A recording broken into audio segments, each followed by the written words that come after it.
YSRCP party పెట్టి నేటికి 16 సంవత్సరాలు పూర్తయింది. పుష్కర కాలంగా వైసీపీ పార్టీ ఎన్నో ఒడిదుడుకులు ఎదుర్కొంది, అధికారాన్ని చూసింది, లోతట్టును కూడా ప్రశ్నించడం చేసింది.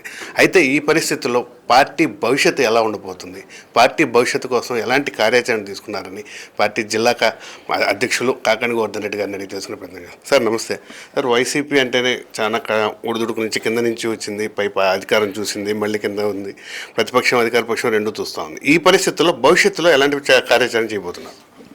వైఎస్ఆర్ కాంగ్రెస్ పార్టీకి ఆటుపోట్లు ఎదుర్కోవడం అనేటువంటిది ఆది నుంచి ఉన్నటువంటి అలవాటు.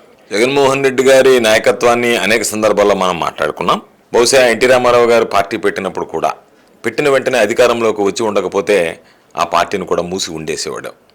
ఎందుకంటే చాలామంది పనిచేశారు, చాలామంది ప్రాంతీయ పార్టీలు పెట్టారు. కాసు బ్రహ్మానందరెడ్డి గారి దగ్గర నుంచి, ప్రధానమైనటువంటి నటుడుగా ఉన్నటువంటి చిరంజీవి గారి దగ్గర నుంచి అనేక మంది పార్టీలు పెట్టినా ప్రాంతీయ పార్టీలు వాటిని నడపలేకపోయారు. అటువంటి పరిస్థితుల్లో ఒక ప్రాంతీయ పార్టీని స్థాపించి అధికారంలోకి రాకపోయినా 5 సంవత్సరాల కాలం పాటు పోరాడి అధికారంలోకి తీసుకొచ్చినటువంటి ఘనత జగన్మోహన్ రెడ్డి గారిది. కాబట్టి ఆయన పోరాట పటిమను చూసాం, ఆయన యొక్క ఆలోచన విధానాన్ని చూసాం. అధికారంలోకి వచ్చిన తర్వాత ఆయన చేసినటువంటి అభివృద్ధి సంక్షేమ కార్యక్రమాలను గుర్తు చేసుకుంటున్నారు ప్రజలు. అందుకనే ఈరోజు ప్రజలు జగన్మోహన్ రెడ్డి గారి పరిపాలనను చూసిన తర్వాత, ఈరోజు కూటమి పాలనతో బేరీజ్ వేసుకున్న తర్వాత 20 నెలలు తిరక్క ముందే వైఎస్ఆర్ కాంగ్రెస్ పార్టీ అధికారంలోకి వచ్చి ఉంటే బాగుండేదేమో, పోయినసారి పొరపాటు చేశాం, తిరిగి వైఎస్ఆర్ కాంగ్రెస్ పార్టీని అధికారంలోకి తీసుకొచ్చి జగన్మోహన్ రెడ్డి గారిని ముఖ్యమంత్రిని చేసుకోవాలనేటువంటి ఒక ప్రగాఢమైనటువంటి విశ్వాసం, నమ్మకాన్ని వెలుబుస్తున్నటువంటి నేపథ్యంలో వైఎస్ఆర్ కాంగ్రెస్ పార్టీకి సంబంధించి జిల్లాలో బలంగా ఉంది.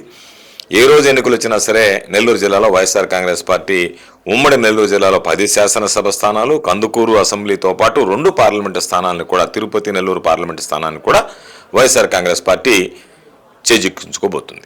సార్, అయితే ఇప్పుడు క్షేత్రస్థాయిలో పార్టీని బలోపేతం చేయడం కోసం ఏర్పాటు చేసినటువంటి కమిటీలు, ఈ కమిటీలు ఏవైతే ఉన్నాయో వాటిని బలోపేతం చేయడానికి ఎలాంటి కార్యక్రమాలు నిర్వహిస్తున్నారు? కమిటీలను బలోపేతం చేయలేదు. కమిటీలు వేసిన తర్వాత పార్టీ బలోపేతం అయిపోయింది. ఎందుకంటే ఈరోజు ప్రతి గ్రామానికి సంబంధించి వాట్సాప్ గ్రూపులు ఏర్పాటు చేసుకున్నారు. ఆవిర్భావ దినోత్సవం అనేటువంటిది ఏదో నియోజకవర్గ కేంద్రాల్లోనో మండల కేంద్రాల్లోనో జరిగేటువంటి కార్యక్రమం. ఈరోజు ఏదైతే గ్రామ స్థాయిలో కమిటీలు ఏర్పాటు చేసుకున్నామో ప్రతి గ్రామంలో కూడా వైఎస్ఆర్ కాంగ్రెస్ పార్టీ ఆవిర్భావ దినోత్సవాన్ని ఆ గ్రామ కమిటీకి సంబంధించినటువంటి సభ్యులు, వివిధ అనుబంధ సంఘాల సభ్యులు ఈరోజు అత్యంత ఘనంగా వేడుకగా జరుపుకుంటున్నారు. కాబట్టి వైఎస్ఆర్ కాంగ్రెస్ పార్టీ పూర్తి స్థాయిలో క్షేత్రస్థాయిలోకి వెళ్ళడానికి కూడా ఇటీవల వేసినటువంటి కమిటీల ఏర్పాటు అనేటువంటిది ఉపయోగకరంగా మారింది. సార్, అలాగే కొత్తగా ఓట్లు తగ్గించుకున్నటువంటి యువత, వాళ్ళని ఆకర్షించేందుకు ఏమైనా ప్రత్యేక ప్రయత్నాలు చేస్తుందా పార్టీ? జగన్మోహన్ రెడ్డి గారు ఆలోచన విధానమే యువతకు అండగా ఉండాలనేటువంటిది. జగన్మోహన్ రెడ్డి గారికి యువతలో ఉన్నటువంటి క్రేజ్ మనం అనేక కార్యక్రమాల్లో కూడా చూసాం.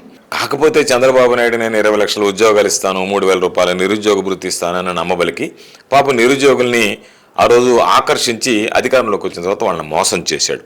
ఈరోజు నిరుద్యోగ యువత కూడా జగన్మోహన్ రెడ్డి గారు అధికారంలోకి ఉంటేనే తప్ప మనకు భవిష్యత్తు లేదు అని చెప్పి అర్థం చేసుకున్నారు.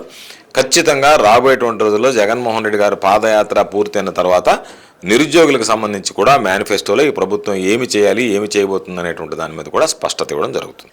Thank you very much sir. అయితే పార్టీకి సంబంధించి పార్టీ యువతను ఆకర్షించడంలో కానీ, అలాగే ప్రజలందరినీ కూడా క్షేత్రస్థాయిలో ఆకర్షించుకోవడంలో, బలోపేతం చేయడంలో పూర్తి స్థాయిలో విజయవంతమైందనేది కాకాని గోవర్ధన్ రెడ్డి గారు తెలియజేస్తున్నారు. అలాగే పార్టీకి వచ్చే ఎన్నికల్లో విజయం దక్కుతుందనేది కూడా ఆయన తెలియజేస్తున్నారు. Cameraman నాయబ్తో Konark, N3, Nellore.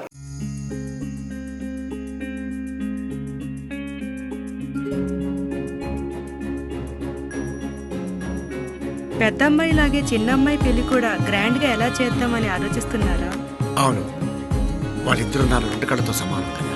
మరి ఇంకేం, అంజనా ఇన్ఫ్రా ప్రాజెక్ట్స్ లో చేసిన ఇన్వెస్ట్మెంట్ తోనే మన పెద్దమ్మాయి పెళ్లి చేశాం. అవునుగా, మరి అలాగే చిన్నమ్మాయి పెళ్లి కూడా చేసేద్దాం.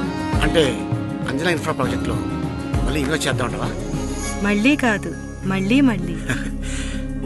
Hello hello hello sir. Hi sir. Thank you. You are welcome. Thank you so much. మా కార్యాలయం చిరునామా GR orchid, door number 26-1-1920, flat number 40, opposite Krishna Chaitanya college, mini bypass road, Gomathi Nagar, Nellore. Phone number 8978978936. Anjana infra project నమ్మకమైన సంస్థ, విశ్వాసమైన లాభాలు.